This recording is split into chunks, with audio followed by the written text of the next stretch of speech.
पहिल्या नजरेत हे जरी काढा वाटत असेल तरी हा काढा नाही आहे बरं का. हाय, मी हर्षदा. घरी आमच्याकडे पुदिनाचं झाड लावलेलं आहे. त्याला खूप छान अशी पानं फुटलेली आहेत.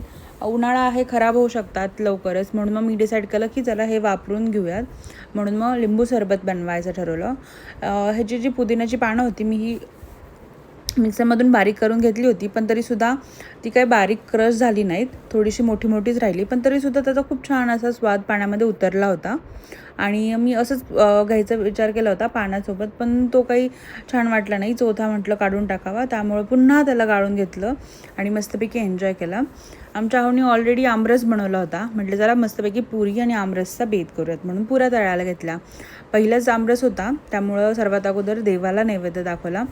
आमच्या घरी म्हणजे आमच्या सासरी किंवा माहेरी दोन्हीकडे सुद्धा अक्षय तृतीया झाल्यानंतरच आमरस बनवायचा असतो.